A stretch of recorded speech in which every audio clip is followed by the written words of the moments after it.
যে একদিন দুনিয়ার কবরস্থান যাকে বলে আর কি, হঠাৎ করে একটা বিরিয়ানির প্যাকেট আসছে আমার কাছে। আমি বললাম যে এটা কিসের প্যাকেট? তো বলছে যে এটা আজকের প্রতিষ্ঠা বার্ষিকী, এই জন্য বিরিয়ানির আয়োজন করা হয়েছে। উদ্দেশ্য কি? সাথে আরেকটা কথা বলল যে এই রাত্রিতে সবাই যেন তাহাজ্জুদ পড়ে, সব গুজারি, এই ফার্সি শব্দ। তো আমরা তাই এই প্রতিষ্ঠা বার্ষিকীর লক্ষ্যে সব গুজারি চলবে আর বিরিয়ানি খাওয়া। তো উদ্দেশ্য হলো যে এই প্রতিষ্ঠা বার্ষিকীর মধ্যে অনেক কল্যাণ আছে, এই কল্যাণের মাধ্যমে আগামী বছরটা অতিবাহিত হবে। আপনারা বলেন তো এই আকীদা ঠিক কিনা? হ্যাঁ, কোন দিবস কাউকে কল্যাণ দিতে পারে না। তাহলে ওই রাত্রির পূজা করা না, কোনদিনই তাহাজ্জুদ পড়লো না, ঘটা করে আনুষ্ঠানিকভাবে এক রাত্রি যাপন করলো, এটা কি ওই রাত্রির পূজা না? এটা হলো ইসলামীকরণ। ভাষাটা আগেই বলেছি আমি। তো কত শ্রেণীর মানুষ যে বিভ্রান্তির মধ্যে আছে, যেটা নিয়ে রাসূলুল্লাহ সাল্লাল্লাহু আলাইহি ওয়াসাল্লাম, আপনারা জানেন আল্লাহ রাসূল ভালো কাজেরও বিরোধিতা করতেন। ভাষাটা এইভাবে বলাটা কেমন হলো যে আপনারা বুঝলেন না যে ভালো কাজের বিরোধিতা করতেন মানে ইহুদি খ্রিস্টানদের কোনো কাজ যদি ভালো হয়, রাসূল সাল্লাল্লাহু আলাইহি ওয়াসাল্লাম সেটার উল্টাটা করতেন। তার প্রমাণ, আশুরার সিয়াম রাখত তারা 10ই মুহররম। রাসূল সাল্লাল্লাহু আলাইহি ওয়াসাল্লামকে যখন বলা হলো মদিনায় যাওয়ার পরে, তখন আল্লাহ রাসূল বললেন লাইন বাকাইতু, আমি যদি বেঁচে থাকি লা আসুমান্নাত তাসি', সহিহ মুসলিমের হাদিস, 367 পৃষ্ঠা খুলবেন আপনি পাবেন প্রথম খণ্ডের।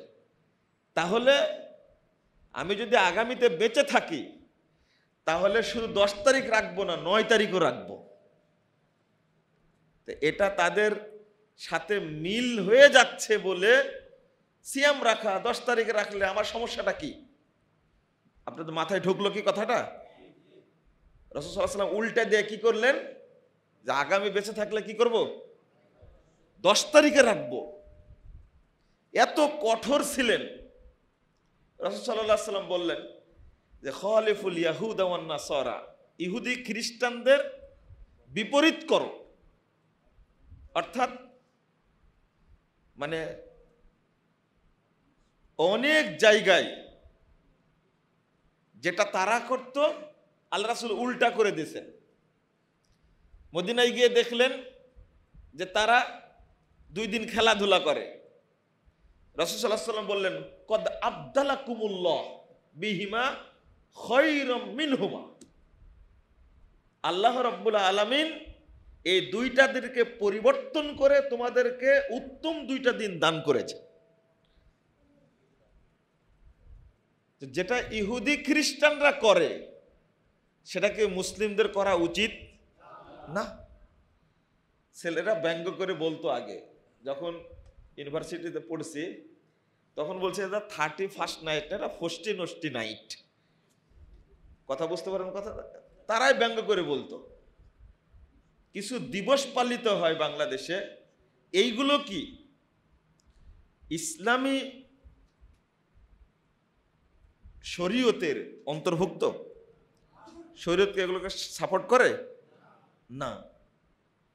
যে দিনগুলিকে ইসলাম মর্যাদা দিয়েছে আমাদেরকে ওই দিনগুলোকে কি দিতে হবে, মর্যাদা দিতে হবে, এর বাইরে দেওয়া যাবে?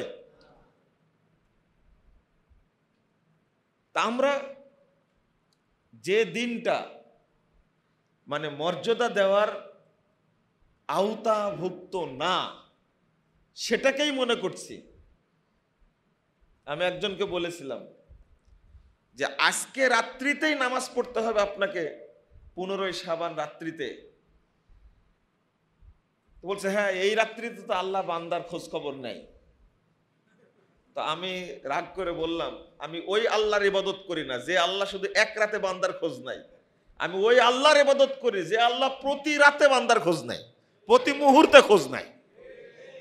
কারণ সহিহ বুখারীর হাদিস, এটা তো আপনারা জানেন, 1145 নম্বর হাদিস। আল্লাহ রাব্বুল আলামিন প্রতি রাত্রিতে, আল্লাহু আকবার, হাদিসটা বলতে গেলে আশ্চর্য লাগে, প্রতি রাত্রিতে আল্লাহ দুনিয়ার আসমানে আসেন। আসার পরে বলেন, কে পাপী আছো ক্ষমা চাও, আমি তাকে ফাগফির লাহু, আমি তাকে ক্ষমা করব। কে অসুস্থ আছো তাকে আমি সুস্থতা দান করব। কে রুজি প্রার্থী তাকে আমি রুজি দান করব। প্রতি রাত্রিতে। যদি ওই হাদিসটা আমি গ্রহণ করতে চাই, তাহলে এই বুখারী মুসলিম সহ বহু হাদিস গ্রন্থে বর্ণিত হয়েছে, এই হাদিসটা কি হয়ে যাবে? তো ওই বর্ণনা মুনকার হয়ে গেল না?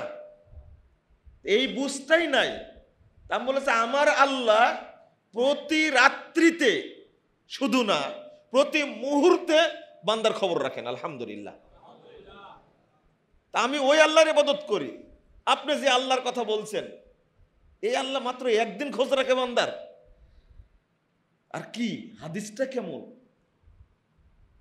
দিনের বেলা আল্লাহ রাব্বুল আলামিন একটা হাত নামিয়ে দেন, রাতে যারা পাপ করেছে তারা যেন ক্ষমা চায়, আমি তাদের ক্ষমা করে দেব। রাতের বেলায় এক হাত নামিয়ে দেন এবং বলেন, যারা দিনের বেলায় পাপ করেছে ক্ষমা চাও, আমি তোমাদের ক্ষমা করে দেব। এটা কি একদিন না প্রতিদিন? প্রতিদিন। মনে রাখবেন, এই হিন্দুয়ানি সংস্কৃতি বা বিধর্মী সংস্কৃতি আসার কারণে এই দিবস পূজার আয়োজনটা চলছে বর্তমানে। হিন্দুরা যেমন 12 মাসে 13 পূজা করে না, দায়িত্ব শেষ। আমাদের দেশের মানুষও ওইখান থেকে শিখেছে, একদিন ইবাদত করলে, ইবাদত কয়দিন করে বছরে জানেন? একটা হলো 15ই শাবানের রাত্রিতে, আর 27শে রমজানের রাত্রিতে, আর 27শে রজবের রাত্রিতে ইবাদত। আর হলো একটা, যে যে পীরের মুরিদ, ওই পীরের যেদিন জন্ম বা মৃত্যুবার্ষিকী, ওই মরা খাওয়ার অনুষ্ঠানে ঔরুসে অংশগ্রহণ করে। এই 4টা দিন মানুষ ইবাদত করে মুসলিমরা বাংলাদেশে। তাদের মতো হয়ে গেল না? অথচ প্রত্যেকটা মুসলিম ব্যক্তির উচিত যে আল্লাহ রাব্বুল আলামিনকে প্রতিনিয়ত স্মরণ করা, সব সময়। কেন হাদিসটা জানেন না? আপনি যা করবেন, ইহসান কি? আল্লাহ রাসূলকে জিজ্ঞেস করলেন, আমাল ইহসান, বলো তো ইহসান কি? বলেন ইহসান বলতে কি বলে? রাসূল সাল্লাল্লাহু আলাইহি ওয়াসাল্লাম বলছেন, আনতা আবুদাল্লাহ কাআন্নাকা তারাহু ফাইল্লাম ইয়াকুম তারাহু ফাইন্নাহু ইয়ারাক। রাসূল সাল্লাল্লাহু আলাইহি ওয়াসাল্লাম উত্তর দিলেন, ইহসান সেটাই যে তুমি আল্লাহর ইবাদত করবে যেন তুমি আল্লাহকে দেখছো। মাপকাঠিটা বুঝেন তো, যেন তুমি আল্লাহকে দেখছো। আর এটা যদি না পারে তো তুমি মনে করবে ফাইন্নাহু ইয়ারাক, তিনি তোমাকে দেখছেন। তাহলে ইহসানের স্তরটা একটু খেয়াল করেন তো। প্রথম স্তরে আমরা আছি না দ্বিতীয় স্তরে আছি? প্রথম স্তর, আমি যা করব সব কিছু পেশ করব কার সামনে? আল্লাহর সামনে, প্রতিটা মুহূর্ত। এটাই হলো ইহসান। তা আমরা আজকে এশার সালাত পড়লাম, একবারও কি মনে হয়েছিল আল্লাহ আমাকে দেখছেন? এটা হলো দ্বিতীয় স্তর, এটাই তো মনে হয়নি। প্রথম স্তর কোথায় মনে হবে? আপনি আল্লাহকে দেখছেন এই মনে করে সালাত পড়েননি তো। প্রতিটি মুহূর্ত মুমিনের জন্য গুরুত্বপূর্ণ, এটাই হলো ইহসান। আমি বলি, আগে মাপকাঠি হলো আত-তাকওয়া, 2 নম্বর হলো আল ইখলাস, 3 নম্বর ইহসান, 4 নম্বর হলো তাওয়াক্কুল। আমাদের মধ্যে কোনোটা আছে কি? না। দ্বিতীয় সাইড যেটা, সেটা হলো, আমি যে এইগুলো করতে গিয়ে ইহুদি খ্রিস্টানদের বিধর্মীদের অন্তর্ভুক্ত হয়ে যাচ্ছে, এই চিন্তাটা আমার মধ্যে কি নেই, ভুলেই গেছি। আল্লাহ রাব্বুল আলামিন বলছেন 51 নম্বর আয়াত সূরা মায়েদা, ইয়া আইয়ুহাল্লাযীনা আমানু লা তাত্তাখিযুল ইয়াহুদা ওয়ান নাসারা বা'দুহুম আউলিয়াউ বা'দ। তোমরা ইহুদি খ্রিস্টানদেরকে বন্ধু হিসাবে গ্রহণ করো না। ইয়া আইয়ুহাল্লাযীনা আমানু, মুমিনদেরকে লক্ষ্য করে আল্লাহ বলছেন, বা'দুহুম আউলিয়াউ বা'দ, তারা একে অপরের বন্ধু। ইহুদি খ্রিস্টানরা পরস্পরে কিন্তু শত্রু, কিন্তু যখন ইসলামের বিরুদ্ধে তখন তারা কি এক, তারা কি হয়ে যাবে, এক হয়ে যাবে। আপনাকে ইহুদিরা আক্রমণ করছে, খ্রিস্টানরা সাপোর্ট করবে? কোনোদিন করবে না, ওরা বুবা শয়তানের মতো বসে থাকবে। আপনি কাকে বন্ধু হিসাবে গ্রহণ করছেন? বললাম যে এই যে দুর্গন্ধযুক্ত মরা লাশ নিয়ে যুবকরা সমাজে চলছে, তোমার কিসের ঠেকা পড়েছে? তরুণরা যদি এই শিরকের শিখণ্ডি উপড়ে দিতে পারে, তবেই ইনশাআল্লাহ বাংলাদেশে তাওহীদ প্রতিষ্ঠা পাবে। কিন্তু তরুণরা তো পারছে না, আমরা তো সেভাবে গঠন করতে পারিনি। আল্লাহ রাব্বুল আলামিন বলছেন, ও তারপরের অংশটা কি, ওমাইয়া তাওয়াল্লাহুম মিনকুম ফাইন্নাহু মিনহুম, যে তোমাদের কাছ থেকে মুখ ফিরিয়ে নিবে সে তাদের মধ্যে কি হয়ে যাবে, অন্তর্ভুক্ত হয়ে যাবে। নাউজুবিল্লাহ। এটা কার কথা? আল্লাহর কথা। যদি তাদের সংস্কৃতি গ্রহণ করি, তাদের কৃষ্টি কালচার গ্রহণ করি, তাহলে আমিও তাদের কি হয়ে গেলাম, অন্তর্ভুক্ত হয়ে গেলাম। আবু দাউদের 4031 নম্বর হাদিস, রাসূল সাল্লাল্লাহু আলাইহি সাল্লাম বলছেন, মান তাশাব্বাহা বিকওমিন, তারপরে কি, ফাহুয়া মিনহুম। যে ব্যক্তি অন্য কোনো জাতির সাথে সাদৃশ্য রাখবে, ওই ব্যক্তি মুসলিম হলেও তাদেরই কি হয়ে যাবে, অন্তর্ভুক্ত হয়ে যাবে। নাউজুবিল্লাহ, আস্তাগফিরুল্লাহ। আমি কেন আজকে আমরা বলছি 2003 সাল 4 সাল তখনকার কথা বলছি, 10 সাল পর্যন্ত না, 17 সাল পর্যন্ত, এই 3 সালে ঢুকছি, 17 সালে পিএইচডির রেজাল্ট নিয়ে বেরিয়েছি আলহামদুলিল্লাহ। এই এতদিন বিশ্ববিদ্যালয়ের দরজায় ঘুরতে ঘুরতে, ঢাকা বিশ্ববিদ্যালয় বলেন, চিটাগাং বলেন, আর খুলনা বলেন, ঘুরতে ঘুরতে যেটা অভিজ্ঞতা যেটা হয়েছে, সেটা হলো তরুণরাই নিজেরাই এই জিনিসটা পছন্দ করে না। 14 ফেব্রুয়ারি একটা দিবস আছে না, এই যে পরপর কয়েকটা মাস, হ্যাঁ, প্রতি মাসেই এরকম ঝামেলা আছে, এই দিনগুলোকে কুলসিত করে ফেলেছে। এই যে আজকে একটা পাচ্ছেন, গত কয়েকদিন একটা আগে গেছে, সামনে মাস পরে আর একটা আসবে। 14 ফেব্রুয়ারিটা বলুন এবার, এটা কি কোনো মুসলিমদের সংস্কৃতির দিবস? নাম দিয়েছে কি, তরুণ তরুণীরা কি নাম দিয়েছে, আস্তাগফিরুল্লাহ। এটা সেই সময় শুনেছি এটা হলো বেশ্যা দিবস একটা। ছাত্ররাই বলা বলি করে, অথচ এই দিবসে তরুণ তরুণী কপতি ছাত্র ছাত্রী জেনার রাজ্যে বিলীন হয়ে যায়। নাউজুবিল্লাহ, আস্তাগফিরুল্লাহ। তাদের বাপ নাই, তাদের মা নাই, তাদের অভিভাবক নাই।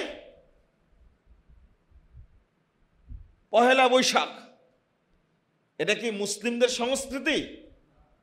কাদের সংস্কৃতি? আমাদের বাৎসরিক আনন্দের দিন হলো 2টি, আর সাপ্তাহিক আনন্দের দিন কোনটি? একটি। কোনটা? শুক্রবার।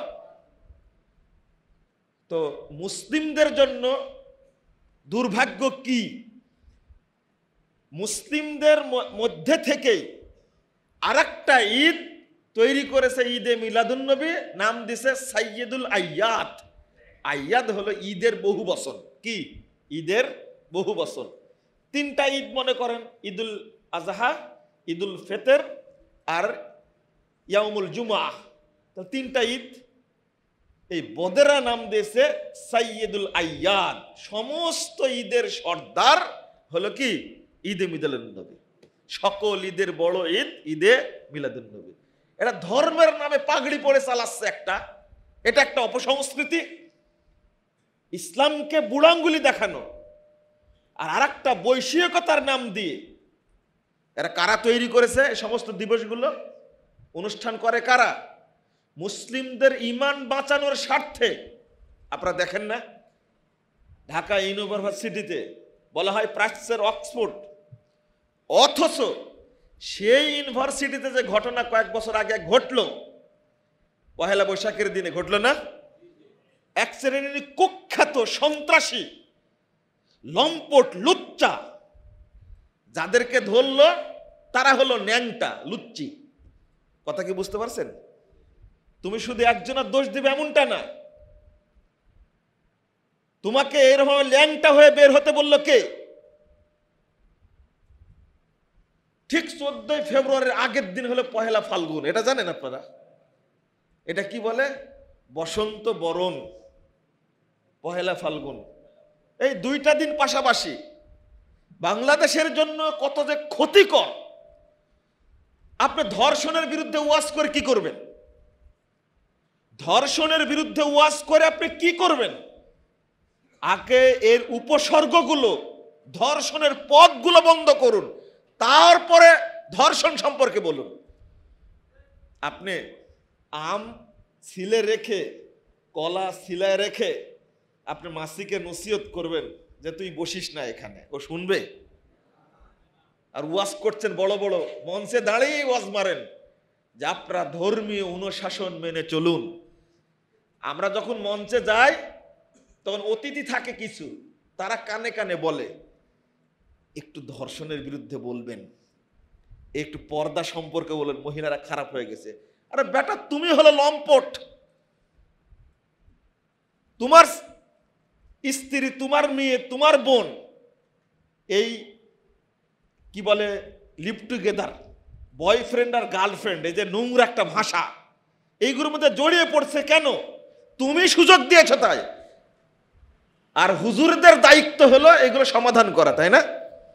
তুমি বাড়িতে প্রেমের আড্ডা খুলে বসে রাখছো আর মঞ্চে এসে নসিহত করছো, একটু বলবেন মাদকতা সম্পর্কে বলবেন। আরে মাদক কিনার টাকা তো তুমি দিয়েছো তোমার পকেট থেকে, তোমার ছেলে টাকা কোথায় পেল? যে বাবার কাছে মোটরসাইকেল চেয়েছিল, মোটরসাইকেল দেয়নি, ওই বাবাকেই পুড়িয়ে হত্যা করেছে, করেনি? এটাই তো প্রমাণ, টাকা তুমি দিয়েছো আগে, এখন টাকা শেষ, দিতে পারোনি, পুড়ায় মারছে তোমাকে। আর দোষ হলো যে একটু বলেন মাদকতার বিরুদ্ধে বলেন। আর মাদকতার বিরুদ্ধে বলবো কেন? বর্ডার বন্ধ করে দাও। বিজিবি কি করে? তুমি চিটাগঙ্গে আসবে যখন, তখন ইয়াবা ধরবে, 50,000 পিস ইয়াবা পাওয়া গেছে, 25 লাখ ইয়াবা পাওয়া গেছে। আরে চিটাগং পর্যন্ত আসলো কি করে? এটা তো ঢুকছে মায়ানমার হয়ে, তাই না? ফেন্সিডিল আসলে ইন্ডিয়া থেকে, আসলো কি করে? তাহলে বর্ডার গার্ড যারা, তারা দায়িত্ব পালন করে না। আগে এই সমস্ত মাদক দ্রব্য আসা বন্ধ করো, পথ বন্ধ করো আগে, তাহলে এমনিতেই যুবকরা মাদকতা থেকে কি থাকবে? বিরত থাকবে। এই সত্য কথাগুলো তুলে ধরা হলো আমাদের অপরাধ। ধর্ষণ এখন যেখানে সেখানে হচ্ছে কেন? কারণটা কি? এই সমস্ত দিবস পালন আগে বন্ধ করো, ইনশাল্লাহ ধর্ষণও বন্ধ হবে।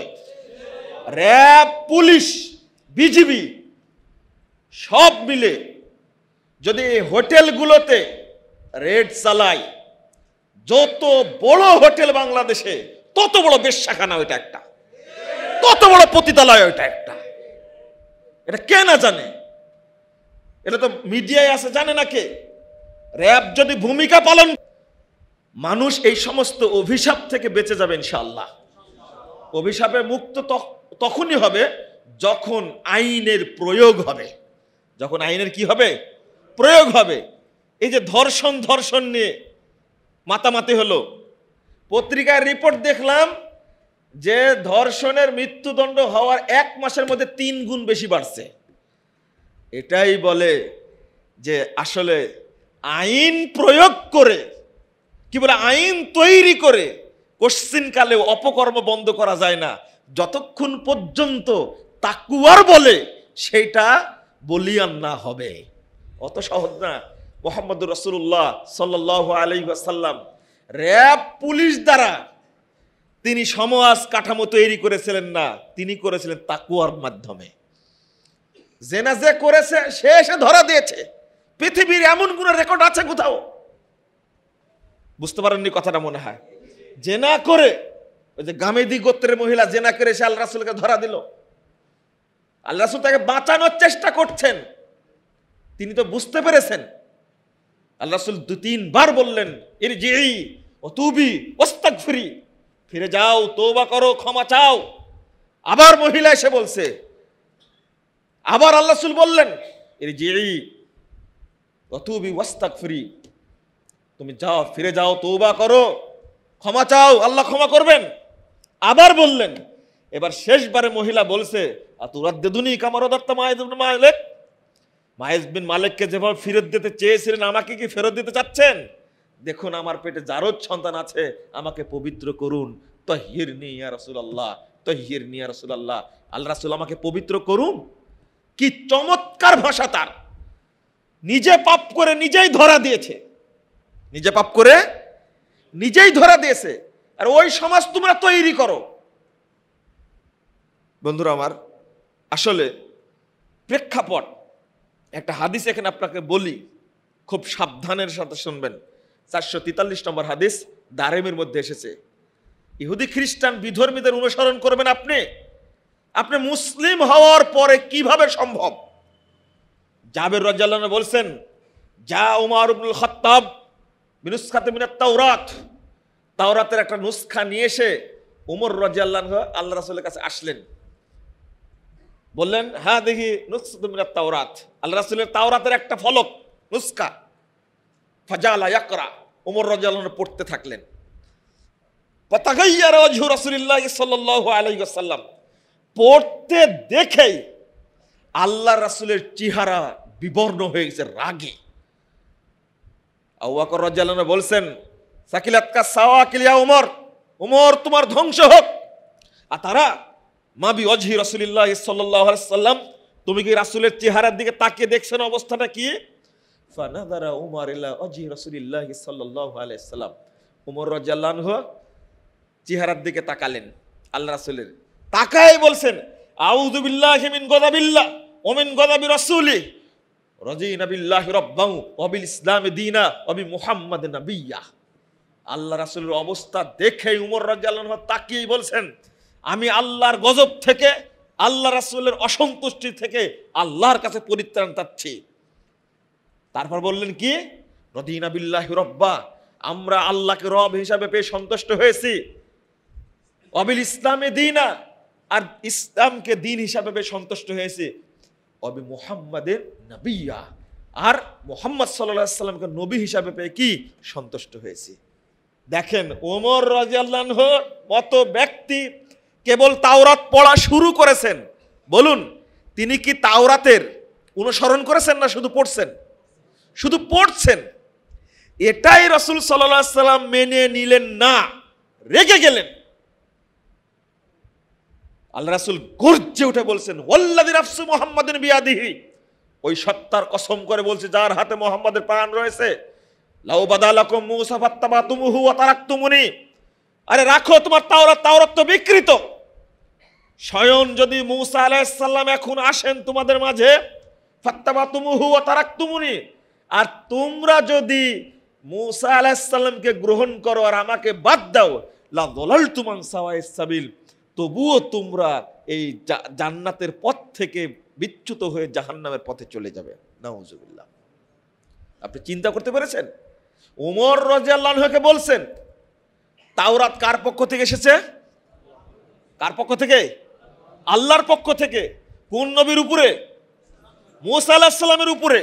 সেই তাওরাত পড়া যদি এত বড় অন্যায় হয়, তাহলে আজকে আপনারা ইহুদি খ্রিস্টানদের এই সংস্কৃতিগুলোকে গ্রহণ করেছেন, দিবস পালন, জন্ম দিবস, মৃত্যু দিবস, নানান এই অপসংস্কৃতি, তাহলে আপনাদের অবস্থা কি হবে? আল্লাহ রাসূল রাগ করে বললেন, অকদ জিতুকুম বিহা বাইদান নাকিয়া, তাওরাত পড়ছো আমার সামনে, অথচ আমি যে বিধান নিয়ে এসেছি সেই বিধান হলো বাইদা, দীপ্তিমান, নাকিয়া, স্বচ্ছ, একবার নিষ্কলুষ, যেটা সেই নির্ভেজাল বিধান নিয়ে এসেছি, আর তোমরা বিকৃত তাওরাত আমার সামনে পড়ছো। আল্লাহ নবী সাল্লাল্লাহু আলাইহি সাল্লাম সহ্য করলেন না। ওমর রাদিয়াল্লাহু আনহু কেবল তাওরাত পড়ছেন। মূসা আলাইহিস সালামের উপরে নাজিল হওয়া তাওরাত কুরআন আসার কারণে যদি বাতিল হয়ে যায়, তাহলে পৃথিবীর কোন সংবিধান কুরআনের কাছে টিকবে না, টিকবে না। যদি কুরআন বিরোধী হয় কোন সূত্র, কোন আইন, ওটা কি টিকবে? টিকবে না। এটাই তার প্রমাণ। কারণ আপনি এবার চিন্তা করেন, একটু ভাবেন তো, ইহুদিদের মানে নবী দাবি করে তারা, বর্তমান ইহুদি যারা, কাকে নবী দাবি করে? মুসা আলাইহিস সালামকে, ঈসা আলাইহিস সালামকে। আর খ্রিস্টানরা দাবি করে কাকে? খ্রিস্টানরা দাবি করে ঈসা আলাইহিস সালামকে, আর ইহুদিরা দাবি করে মুসা আলাইহিস সালামকে। এবার চিন্তা করেন আপনি, নাজিল হয়েছে তাওরাত, ইনজিল নবীর উপরে, এখন বর্তমানে ইহুদি খ্রিস্টানরা এরা কি মুসলিম না কাফের? সন্দেহ আছে? সন্দেহ আছে? যদি সন্দেহ থাকে তাহলে আপনিও কাফের। এটা কিন্তু ঈমান ভঙ্গের একটা অংশ, আপনারা জানেন কি এটা? কেউ কাফের, এটা যদি আপনি সন্দেহ পোষণ করেন তাহলে কি আপনিও কাফের। কথা কি খেয়াল করেছেন আপনি একটু? তো তারা শুধু কুরআন না মানার কারণে তারা দাবি করে আমরা তাওরাত মানছি, আমরা ইনজিল মেনে চলছি, তারা দাবি করে। কুরআন না মানার কারণে, নবীকে শেষ নবী হিসেবে বিশ্বাস না করার কারণে তারা কি? কাফের। তাওরাত ইনজিলের অনুসারী, নবীর অনুসারী, শুধু মুহাম্মদ সাল্লাল্লাহু আলাইহি সাল্লামকে মেনে না নেওয়ার কারণে, কুরআনকে মেনে না নেওয়ার কারণে তারা কি? কাফের। আজকে যদি আপনারা তাওরাত ইনজিল না বাদী হলো, মানুষের তৈরি, মানব রচিত, ইহুদি খ্রিস্টান, আল্লাহদ্রোহী, বিধর্মী, মুনশি, পণ্ডিত, দার্শনিক কর্তৃক রচিত জীবন বিধান, থিওরি, মতবাদ, ইজম কে যদি আপনি গ্রহণ করেন, এবার আপনার মুসলিম থাকার সুযোগ আছে কিনা সেটা বলেন। তাহলে এইটা বুঝাতে পারি না কেন জনগণকে? তাহলে ইসলাম কতটাই তাদেরকে ঘৃণা করেছে, অথচ আমরা পারি না। এক, দ্বিতীয় বিষয় যেটা, এখানে আসেন এবার, এর আপনাদের কাছে তো পরিষ্কার হয়ে গেছে, এই সমস্ত দিবস পালন করা যাবে? জায়েজ না হারাম? আবার কেক কাটার অনুষ্ঠান করেন, তাই না? এটা কোথায় পেয়েছেন আপনারা জানেন? এটা কোথায় পেয়েছেন? এটা ইমাম কুরতুবী রাহিমাহুল্লাহ আলোচনা করেছেন, হাসির আলোচনা একটু। হ্যাঁ, হাসির আলোচনা হলো এই যে মঙ্গল প্রদীপ জ্বালানো, মঙ্গল প্রদীপ বুঝছেন তো? মঙ্গল প্রদীপ জ্বালানো, মঙ্গল প্রদীপ মানে কি? মঙ্গল দিবে এটা, তাই না? কল্যাণ দিবে, তাই না? মঙ্গল শোভাযাত্রা, এটা কি শিরিক না? এটা হলো জাতীয় শিরিক একটা। কেন? কোনদিন মানুষকে কল্যাণ দিতে পারে না। তো আপনি কিভাবে জন্মদিবস, বাচ্চা একটা ছেলে তার জন্মদিবস পালন করছে প্রতি বছর, কি সুন্দর করে কেক নিয়ে এসে অর্ডার দিয়ে বানায়া, মানে এই দিবসটা ভালো করে পালন করলে ও সারা জীবনটাও কল্যাণের মধ্যে থাকবে। আবার কি করে? কেক কেটে আবার খেয়ে ফেলে, তাই না? কেক কেটে কি করে? সবাই মিলে কি করে? খেয়ে ফেলে। আর এই কেক কাটার এই অপসংস্কৃতি প্রথম ঢুকছে ইহুদি খ্রিস্টানদের মধ্যে, এখান থেকে আসছে শিয়াদের মধ্যে, আর শিয়াদের থেকে আসছে সুন্নিদের মধ্যে। এটা খেয়াল করেনি? মা আয়েশা রাদিয়াল্লাহু আনহার নাম লেখে শিয়ারা কেকের উপরে লেখে, চারিদিক থেকে তালি দিচ্ছে আর কেকের উপরে কাটছে আর বলছে আয়েশা ফিন্নার, আয়েশা ফিন্নার, আয়েশা ফিন্নার, নাউজুবিল্লাহ, আস্তাগফিরুল্লাহ। মা আয়েশা রাদিয়াল্লাহু আনহা তার কত মর্যাদা বর্ণনা করে গেছেন। এটাও জাহিলি যুগের সাথে কত সুন্দর মিল। ওরা খেজুর দিয়ে মূর্তি বানাইতো। কি কি দিয়ে? খেজুর দ্বারা মূর্তি বানাতো, মানে পকেটে রাখতো, ব্যাগের মধ্যে রাখতো, যেতে যেতে ক্ষুধা লাগলে আবার খেজুরটা খেয়ে ফেলতো। মাবুদকে খেয়ে ফেলছে, একটু চিন্তা করতে পারছেন আপনি? তারপর ছাতু, ছাতু বুঝেন তো? ঢাকার মানুষ ছাতু বুঝেন না মনে হয়। এই ছাতু দ্বারা মূর্তি বানাতো, বানায় পকেটে রাখছে, যখন ক্ষুধা লাগছে আবার ছাতু খেয়ে ফেলছে। এই কেক কাটা আর ছাতু খাওয়া তো একই রকম হয়ে গেল। কেক খাওয়া আর খেজুর খাওয়া কি এখন? কোথায় থেকে আসছে আপনি একটু ভেবে দেখেন, চিন্তা করে দেখেন। আল্লাহর ওয়াস্তে শিরিক থেকে বাঁচার জন্য এই সমস্ত অপসংস্কৃতি থেকে বেরিয়ে আসুন, তাকে তালাক দেন, তওবা করুন যে আল্লাহ এই সমস্ত শিরিক থেকে তুমি আমাদের হেফাজত করো। আল্লাহ তুমি এই বেদাতি কুসংস্কার থেকে আমাদেরকে হেফাজত করো। আর একটা সাইড বলবো, ধৈর্য আছে না শেষ করব? ঘুমালে কিন্তু হবে না, এবার ঘুমালে হবে না, ভালো করে শুনতে হবে। এবার ঘুমানোর কোনো সুযোগ নাই, বিশেষ করে এই ছেলেরা যারা আছো, ঘুমালে কিন্তু খবর আছে তোমাদের। এখন যেটা বলবো যে আসলে আমাদের মধ্যে আর একটা সাইড ঢুকে গেছে, সেটা হলো এই অপসংস্কৃতির সাথে তাগুতি সংস্কৃতি ঢুকে গেছে, আমরা বুঝতে পারিনি। অর্থাৎ আকীদার মধ্যে যে তাগুত ঢুকেছে এইটা আমরা উপলব্ধি করতে পারিনি। আমি মনে হয় গতকালকে বলেছি বক্তব্যে যে আমরা গর্বের সাথে বলি এই দেশটা হলো 92% মুসলমানের দেশ, তাই না? খুলে মুখ দিয়েই বলো। আমি তো মনে করি 92% মুসলিমের মধ্যে মুসলিম বেশি না মুনাফেক বেশি এটা আমি তফাৎ করতে পারি না।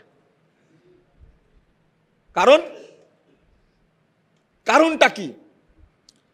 92% শতকরা 92 জন মুসলিম যে দেশে, এই দেশের উপরে অভিশপ্ত তাগুত চেপে বসে আছে কি করে? বুঝেননি কথা? কেন বসে থাকলো? আল্লাহ রহমত নাজিল করে না কেন? অল্প সংখ্যক নাস্তিক দ্বারা মুসলিমরা নির্যাতিত হচ্ছে না? আর অমুসলিম দেশে হলে সহ্য করা যেত। মুসলিম অধ্যুষিত এলাকায়, মুসলিম অধ্যুষিত দেশে কতিপয় নাস্তিক মুসলিমদের উপরে কিভাবে নির্যাতন করছে। তোমরা যদি মুসলিমই হবে 100%, তাহলে তো তাগুতরা তোমাদেরকে নির্যাতন করতে পারতো না। কেন করছে? আজকে ডাক দেন মানুষকে, আল্লাহর রাসূলের মহব্বতে সবাই মাঠে নিয়ে যাবে না? কিন্তু এই বিশাল জনগোষ্ঠীকে ঠেকানোর জন্য কয়েকটা নাস্তিকই যথেষ্ট, তাই না? কারণটা কি? সংখ্যা ইহুদিরা বেশি না খ্রিস্টানরা বেশি? ইহুদিরা বেশি না খ্রিস্টানরা? খ্রিস্টানরা বেশি, ইহুদিরা সংখ্যায় কম। কিন্তু ইহুদিদের এত কুবুদ্ধি আছে, এই অল্প সংখ্যক ইহুদি গোটা খ্রিস্টান জগৎকে নাকে দড়ি দিয়ে ঘোরাচ্ছে। আজকে বাংলাদেশের ক্ষেত্রে ওইটাই চিন্তা করেন আপনি। আপনার ঘাড়ে ভূত চেপে বসে আছে কি করে? আপনার মধ্যে যদি নির্ভেজাল তাওহীদ থাকতো, তাগুত মুক্ত যদি ঈমান থাকতো, শিরিক মুক্ত যদি তাওহীদ থাকতো আপনার মধ্যে, তাহলে কোশ্চিন কালেও আপনার মাথার উপরে শয়তান চেপে বসে থাকতে পারতো না। কথা কি বুঝতে পেরেছেন? মুনাফেক কেন বললাম? রাগ করছেন মুনাফেক বলার কারণে? একটু চিন্তা করে নেন, আল্লাহর কথার সাথে মিলাই নেন। অধিকাংশ মানুষ বাংলাদেশে ধর্মের নামে মাজারেও সেজদা করে, কবরেও সেজদা করে, ওবার মসজিদেও সেজদা করে। কাঁচা মুনাফেক না একটা? এ কেমন মুনাফেক? ইবাদত ভাগাভাগি করে দিছে, এক ভাগ আল্লাহকে দেয় আর এক ভাগ কাকে দেয়? পীর, ওলি, গৌস, কুতুব, নাউজুবিল্লাহ। এরা মুনাফেক না? দুই, মসজিদে প্রথম কাতারে সামিল হয়, আসে পরে মুসল্লিরা সামনে দেয় কাদেরকে? মাথায় কত সুন্দর টুপি, পাঞ্জাবি কত দামি, বড় একজন আমলা। জুমার দিনে আসে দেখলে মনে হয় আরে ফেরেস্তার মতো দেখায়, দেখো আমাগো নেতা ফেরেস্তার মতো দেখতে, কি চমৎকার। কিন্তু চিন্তা করেন, এই লোকটি মসজিদ থেকে বেরিয়ে গিয়ে রাষ্ট্রের টাকা চুরি করে, ত্রাণের টাকা চুরি করে, গমের টাকা চুরি করে, করে না? এটা কোন মুসলিম? এটা খাঁটি মুসলিমেরা? পুরো দেহটা তৈরি হয়েছে হারাম টাকা দিয়ে। আমি বলছিলাম যে সবাই, অধিকাংশই, কিছু মানুষ ভালো আছে। আপনারা বলেন সবাই খারাপ না? অসম্ভব। সবাই যদি খারাপ হতো তা আল্লাহ ডুবাই দিত বাংলাদেশকে। কিছু মানুষের কারণে আল্লাহ বাংলাদেশটাকে কি যে রাখছে। কিছু মানুষ আছে, ভালো মানুষ আছে। আমি ডাক্তারের কথা বলতে গেলে সহজে ডাকাতি বলি। তুমি তোমার সন্তানকে ডাক্তার বানানো তো ডাকাত বানাও, ইঞ্জিনিয়ার তো জানোয়ার বানাও। তুমি ইঞ্জিনিয়াররা যত খারাপ, এরা আমাদের বক্তব্য শুনে না। এখানে যারা আসছে তারা দরিদ্র, অশিক্ষিত, সাধারণ পর্যায়ের মানুষ, তারা আসছে। আর যারা খুব চালাক, হারাম খেয়ে খেয়ে খেয়ে খেয়ে অন্তরটা পচে গেছে, এ ভালো আলোচনা শুনতে আসবে কোনোদিন?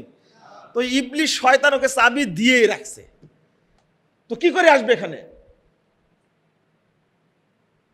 অথচ তার মধ্যে এমন ডাক্তার আছে আলহামদুলিল্লাহ, ভালো একজন দায়ী, তিনি দাওয়াতি কাজ করেন।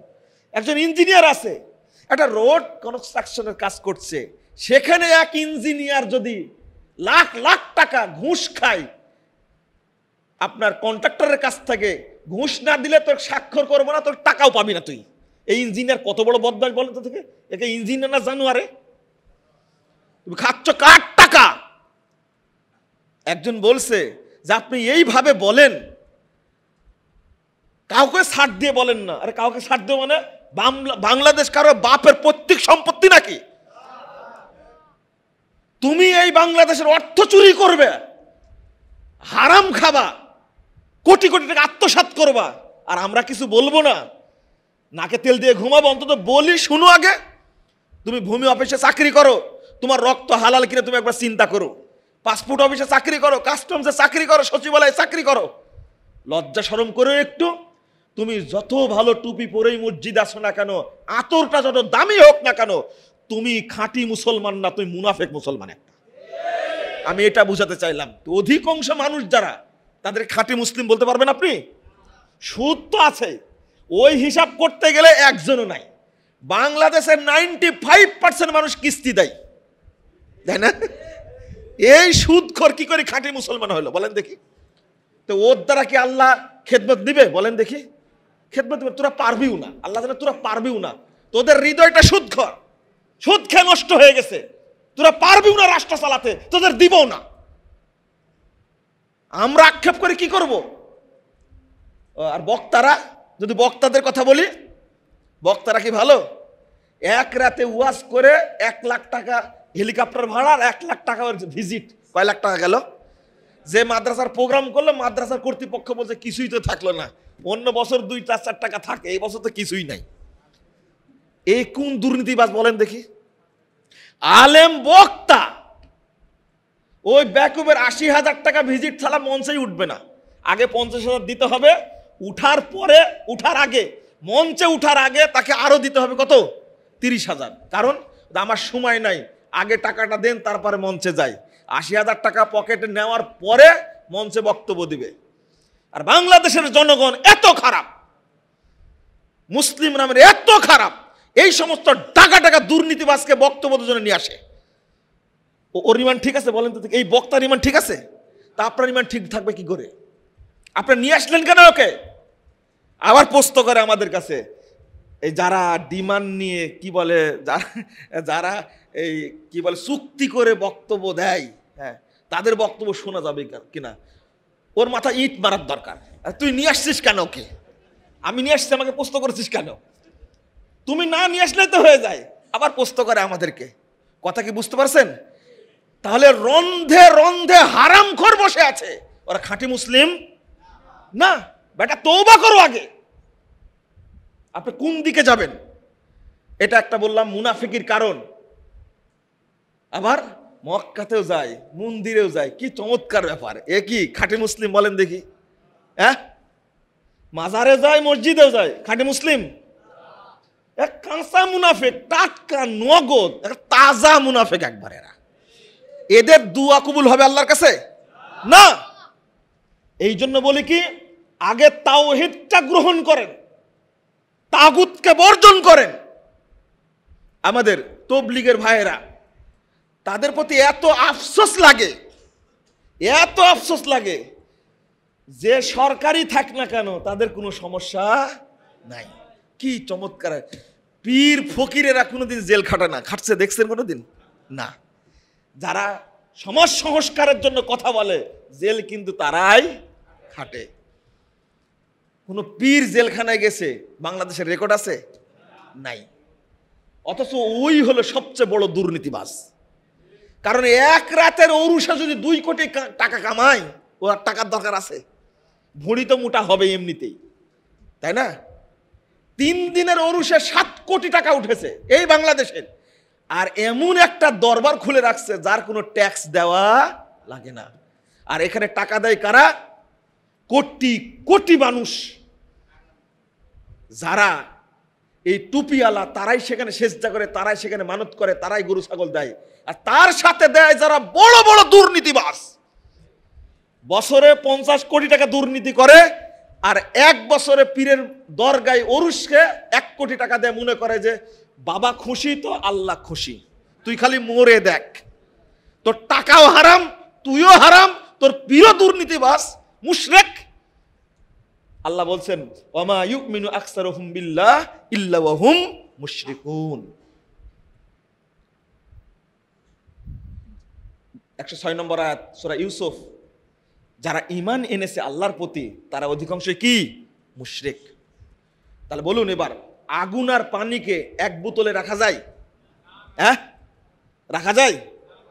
শিরিক আর তাওহীদকে এক জায়গায় রাখা যায়? রাখছেন কেন আপনি? রাখছেন কেন আপনি? আগে তাগুতকে বর্জন করেন, ইনশাআল্লাহ আপনার দোয়া কবুল হবে। একজন ব্যক্তি হলো দোয়া কবুল হবে ইনশাআল্লাহ। কিন্তু একসঙ্গে রেখে দিয়েছেন যে, আপনি মিক্সচার করে রাখছেন যে।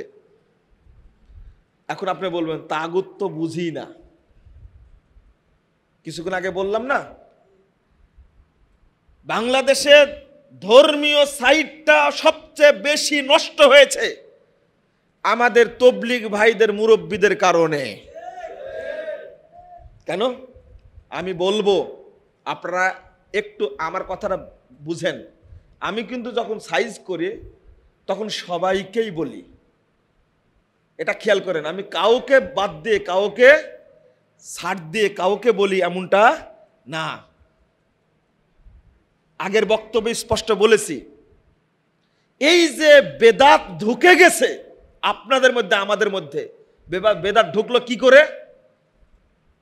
একটা আহলে হাদিস ঘরের মহিলা আমাকে ফোন দিয়ে বলছে যে আমরা তো অন্তত 12-14 বছর যাবত পেশাব করে ঢেলা নেই।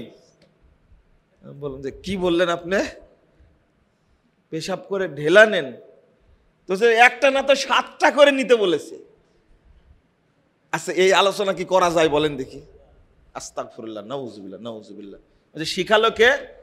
বলছে যে তবলিগের বুবুরা আসে, এই বুবুরাই তো শিখাইছে। পুরুষদেরকে শিখাইছে কয় কদম? 40 কদম। বয়স অনুপাতে, তাই না? ভাগ আছে নাকি? 10। ও 60 বছর হলে 60 কদম। নতুন এলেম আমার, এটা আমার জানা ছিল না।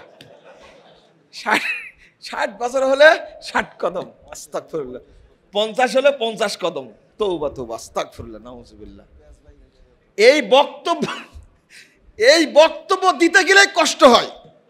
আমি এই বক্তব্য দিয়েছি, বক্তব্য শেষে প্রশ্নোত্তর করতে গিয়ে এক মহিলা প্রশ্ন করেছে, ভয়ে প্রশ্ন করেছে যে আপনি তো বললেন যে বুঝেনি বক্তব্য। আর কি বুঝবে? মাথাতে ওইটাই আছে, জাত তো ওইটাই আছে মাথায়।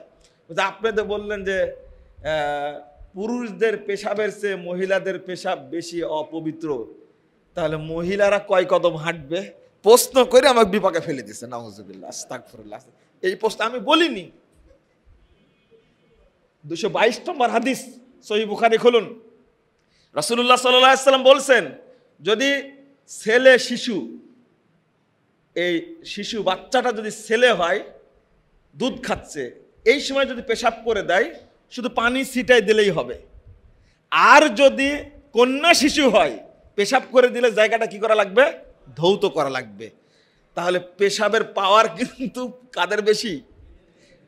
অপবিত্রতার পাওয়ার কি মেয়েদের বেশি। তো ওদের ফতোয়া তো দেয়নি। আবার এক মুরব্বী আমার সাথে কত তর্ক, আমি যখনই বলেছি যে আপনি এটা করছেন কি করে, তো তখন বলছে যে আপনি তো এগুলো বুঝেন না। আমাকে বলছে আপনি তো এগুলো বুঝেন না। আচ্ছা, বুঝে না, বুঝায় দেন আপনি আমাকে। তখন মুরব্বী বলছে যে যতক্ষণ পর্যন্ত একটু কাশাকাশি না করা হয়, একটু নাচানাচি না করা হয়, ততক্ষণ পেশাব বের হতেই থাকে। আমি বললাম, ইমাম ইবনুল কাইয়িম রাহিমাহুল্লাহ, এই বেদাতি সংস্কৃতি আজকের তৈরি না, বহুদিন আগের। ইমাম ইবনুল কাইয়িম রাহিমাহুল্লাহ একটা কথা বলেছেন, যেটা আমি বলতে পারছি না, আমরা মানে বইয়ে লেখছি কিন্তু বক্তব্যে বলতে পারি না, এখন পর্যন্ত বলি না। এমন একটা কথা বলেছেন ইমাম ইবনুল কাইয়িম রাহিমাহুল্লাহ। তো আমি বললাম যে আচ্ছা, 50 কদম হাঁটার পরেও যদি 1 ফুটা বের হয় তখন কি হবে? তখন বের হবে না যে আপনি নিশ্চিত? তখন বলছেন হতেও পারে, হতেও পারে কথাটা বললেন। তখন তো আর টিস্যু নাই, আপনার ঢেলা নাই, তখন তো শেষ আপনার মানে মানে রুটিন মানে শেষ, রুটিন যেহেতু শেষ হয়ে গেছে, এবার কি করবেন আপনি? তখন বলছে যে ওইটা আর আমার দায়িত্বে নাই। তারপরে এটা আসল কথাটা এখন বললেন আপনি। যদি রাসূল সাল্লাল্লাহু আলাইহি সাল্লামের পথে আপনি চলতেন তাহলে এই ঝামেলাটা হতো না। রাসূল সাল্লাল্লাহু আলাইহি সাল্লাম বলেছেন, আল্লাহ রাসূল নিজেও করেছেন, ওযু করার পরে হাতে পানি নিয়ে লজ্জাস্থান বরাবর কি ছিটিয়ে দিতেন, কাপড়ের উপরে ছিটিয়ে দিতেন। রাসূল সাল্লাল্লাহু আলাইহি সাল্লাম সেই 1450 বছর আগে বলে গেছেন। কারণ কোনো ব্যক্তি নিশ্চিতভাবে বলতে পারবে না যে আমার 1 ফোঁটা পেশাব বের হয়নি। আপনার রুটিন শেষ, পর্ব শেষ করার পরে তো বের হতে পারে, ওই দায়িত্ব কে নিবে? সুন্নাত কি দেখেন, জাল হাদিস, আস্তাগফিরুল্লাহ, নাউজুবিল্লাহ, আপনাদের কিভাবে বলবো? এই একটা বেদাত যদি ঢুকে যায় আপনার মধ্যে, জাল হাদিস যদি ঢুকে যায়, জাল হাদিস কি? যারা ইউহিব্বুনা ইয়াতাতাহহারু আল্লাহু ইউহিব্বুল মুত্তাহহিরিন, 108 নম্বর আয়াত সূরা তওবার মধ্যে এসেছে। কুবাবাসী সম্পর্কে আয়াতটা নাজিল হয়েছে। এর ব্যাখ্যা দিয়েছে বাংলাদেশের, ব্যাখ্যা কি দিয়েছে? যে তারা ঢেল নিত, টিস্যু নিত, তারপরে পানি নিত, এই জন্য আল্লাহ আয়াত নাজিল করেছেন। এটা টাটকা মিথ্যা কথা। এটা কি টাটকা মিথ্যা কথা? হাদিসটা তুমি পড়ো না কেন? ইবনু মাজাহ 355 নম্বর হাদিসটা খুলে দেখো। রাসূল সাল্লাল্লাহু আলাইহি সাল্লাম তাদেরকে জিজ্ঞেস করলেন যে তোমাদের সম্পর্কে আল্লাহ আয়াত নাজিল করেছে, কারণটা কি বলো তো? রাসূল সাল্লাল্লাহু আলাইহি সাল্লামকে তখন তারা উত্তর দিচ্ছে যে নাগতাসিলু মিনাল জানাবাহ ওয়া নাতাওয়াজ্জিবিল মা, আমরা অপবিত্র হলে গোসল করি আর পানি দ্বারা ওযু করি, ওয়া নাস্তানজিবিল মা, আর পানি দ্বারা ইস্তেনজা করি। তখন আল্লাহ রাসূল বলছেন ফাহুয়া যাকা, এই জন্যই আল্লাহ তোমাদের প্রশংসা করেছেন। ফালাইকুমুহু, তোমরা এইভাবেই পবিত্রতা হাসিল করবে। টিস্যু কই? এখানে কই টিস্যু? কই বুঝেননি মনে? এখানে ঢিলা কই? তেনা কই? আছে এখানে? নাই। কি আছে? পানি। পানি নিলেই ফজিলত। আর ওখানে ঢুকাইছি কি, ঢেলা ঢুকাইছি, তেনা ঢুকাইছি, টিস্যু ঢুকাইছি, 40 কদম ঢুকাইছি, একটা সুন্নাতের 12টাই বাজাইছি আমরা। কেন? এটা পানি নাই, শুধু ঢেল নেন বা টিস্যু নেন, আলহামদুলিল্লাহ শেষ, আর পানি নেওয়া লাগবে না, শেষ। আল্লাহ রাসূল নিয়েছেন, বিজোড় নিতে বলেছেন, কিন্তু আপনি আমি যেটা আবিষ্কার করলাম, মানুষকে বুঝাবেন কি দিয়ে? আপনি একটা প্রশ্ন আল্লাহ যদি আপনার উত্তর দিতে পারবেন না, আপনি 90 বছর যাবত তবলিগ করছেন, 90 বছর যাবত, দাড়ি পেকে গেছে, পা 3টা হয়েছে, এক পা কবরে গেছে, কিন্তু আজও আপনি মসজিদে ঢুকে মসজিদকে সম্মান দিয়ে 2 রাকাত সালাত পড়তে পারেননি। আপনি আল্লাহর কাছে কি জবাব দিবেন? যদি আল্লাহ জিজ্ঞেস করেন, আমার এই সুন্নাতটা, আমার এই বিধানটা তোমাকে কি কামড়াইছিল? বুঝেননি কথা? তোমার কি ক্ষতি করেছে? 90 বছর যাবত মসজিদে মসজিদ তাবলীগ করেছো, এই সুন্নাত মানোনি কেন? উত্তর কি দিবেন আপনি? অথচ রাসূলুল্লাহ সাল্লাল্লাহু আলাইহি ওয়াসাল্লাম বলছেন, ইযা দাখালা আহাদুকুমুল মসজিদ ফালা ইয়াজলিস হাত্তা ইউসাল্লি রাকাতাইন। এই যে বেদাতের মধ্যে ডুবে গেছি, তোমাদের কেউ যদি মসজিদে ঢুকে সেজন্য না বসে যতক্ষণ 2 রাকাত সালাত না পড়বে। 2 রাকাত পড়েই বসতে হবে। আর ইমাম সাহেবরা কি করে? লাল বাতি জ্বালায়। কি করে? আর লাল বাতি জ্বালাও জহরে, লাল বাতি জ্বালাও আসরে, লাল বাতি জ্বালাও এশার, কিন্তু ফজরে জ্বালান না কেন? জামাত হতেই থাকে, হুজুর সুন্নাত পড়তেই থাকে, করে না? এটাও শিক্ষা দেয়নি? অত সালাতের প্রশিক্ষণটাই দিচ্ছে, যে সালাতের প্রশিক্ষণটা দেওয়া হয় প্রথম, সেই প্রশিক্ষণটাই হলো সালাত বিরোধী, সুন্নাতের বিরোধী। নাউজুবিল্লাহ। আজও রাসূলের তরিকায় সালাত পড়া শিখেনি। তাহলে মুসল্লি না আমি, রাসূলের তরিকায় সালাত পড়াই শিখিনি আমি এ যাবৎ, লাভটা কি হলো আমার? রাসূল সাল্লাল্লাহু আলাইহি ওয়াসাল্লাম খুতবা দিচ্ছেন, সুলাইক আল গাতাফানি এসে বসে গেছেন। আল্লাহ রাসূল বললেন, সাল্লাইতা, এই সুলাইক তুমি কি সালাত পড়েছো? সহিহ মুসলিমের হাদিস, সহিহ বুখারীর হাদিস, সহিহ মুসলিম 287 পৃষ্ঠা খুলুন। আল্লাহর নবী সাল্লাল্লাহু আলাইহি ওয়াসাল্লাম বলছেন, তুমি সালাত পড়েছো? সুলাইক বলছেন, না পড়িনি। কম, দাঁড়াও, সল্লি রাকাতাইন, 2 রাকাত পড়ো। আমি যদি ইমাম খুতবা দেওয়া কালীন মসজিদে যে বসে পড়ি, তাহলে একটা বেদাত আবিষ্কার করলাম। আর যদি সুন্নাত পড়ি, তাহলে সুন্নাত প্রতিষ্ঠা করলাম। আমার প্রশ্ন, সাইয়্যিদুল মুরসালিন, শ্রেষ্ঠ মানুষ, শেষ নবী মুহাম্মদ সাল্লাল্লাহু আলাইহি ওয়াসাল্লাম খুতবা দেওয়াকালীন যদি সালাত চলে, তুমি আমি কি এত বড় ইমাম হয়ে গেলাম রাসূলের চেয়েও, যে আমার খুতবার সময় সালাত পড়া যাবে না, খুতবা নষ্ট হয়ে যাবে? আল্লাহর রাসূলের খুতবার সময় সালাত চলে, আর তোমার খুতবার সময় সালাত চলে না। তুমি তো খুতবায় দাঁড়িয়ে মিথ্যা কথা বলো, যত বাজে আজে বাজে কথা সবগুলো খুতবায় দাঁড়িয়ে বলে। এই জন্য আপনার বক্তাও চিনেন না, এটা আমার বড় আক্ষেপ। বর্তমান বাংলাদেশে সবচেয়ে বড় ফিতনা হলো মুসলিমদের জন্য বক্তা ফিতনা। সুর ভালো হলে, লোক বেশি হলে লাভ দিয়ে সেখানে আপনি চলে যান। যান না কেন? যান সেখানে। 1208 নম্বর সিরিয়ালের মধ্যে এসেছে, উমর রাদিয়াল্লাহু আনহুর কাছে আনাস রাদিয়াল্লাহু আনহু বলছেন, এসে বক্তব্য দিয়ে দিল। তো আকসারাল কালাম, খুব বেশি কথা বলল।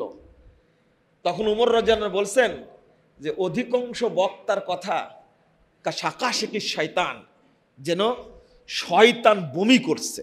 নাউজুবিল্লাহ, আস্তাগফিরুল্লাহ। কেন? বক্তা খালি অতিরঞ্জিত কথা বলে। বক্তার মুখ আর চুলার মুখ একই। কি চুলা চিনেন? চুলা কি আপনারা কি বলেন? আরে মহিলারা ভাত রান্না করে, ওটা কি বলেন? চুলাই বলেন। এই চুলাকে যা দেওয়া হয় তাই খায়, ঠিক না? আর বক্তার মুখটা ওই রকমই, যা পায় তাই বলে।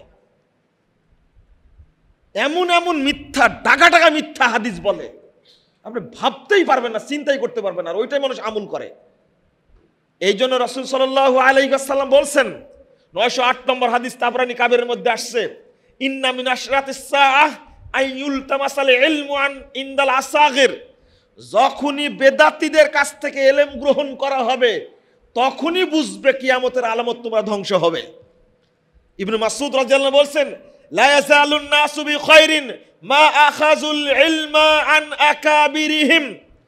মানুষ ততদিন কল্যাণের মধ্যে থাকবে যতদিন সাহাবীদের থেকে ইলম গ্রহণ করবে। ওয়া ইযা আখাযুহু আন ইনদাল আসাগির হালাকু। আর যখনই তারা বেদাতীদের কাছ থেকে ইলম গ্রহণ করবে, তখন তারা কি হয়ে যাবে? ধ্বংস হয়ে যাবে। নাউজুবিল্লাহ। আরে বেদাতি ব্যক্তির তেলাওয়াত যতই সুন্দর হোক না কেন, বক্তব্য তো দূরের কথা, আলোচনা তো দূরের কথা, খুতবা তো দূরের কথা, কোরআন তেলাওয়াত যদি সুমধুর হয়, বক্তায় বেদাতির কোরআন তেলাওয়াত শ্রবণ করা যাবে না। কেন? এটা মুহাম্মদ বিন সিরিন, শ্রেষ্ঠ 4 জন তাবেঈর একজন, তিনি বলছেন শোনা যাবে না, কারণ তা পরিবর্তন করতে পারে। আর একটা কারণ, ওই বক্তার প্রতি, ওই কারির প্রতি আপনার মহব্বত তৈরি হবে। বেদাতির প্রতি মহব্বত তৈরি হওয়া মানেই রাসূলের প্রতি শত্রুতা তৈরি হওয়া। খেয়াল করেছেন আপনি? আর এই বেদাত আবিষ্কারের কয়েকটা গ্রন্থ বাংলাদেশে প্রচলিত আছে। সেটা নাম্বার 1 যেটা, সেটা হলো ফাজাইলে আমল। নাম্বার 1 কি? ফাজাইলে আমল। আমি বলি আপনাদেরকে, আপনারা এর থেকে বের হতে পারেন না কেন? ফাজাইলে আমলের মধ্যে অন্তত 70% কথা মিথ্যা কথা লেখা আছে।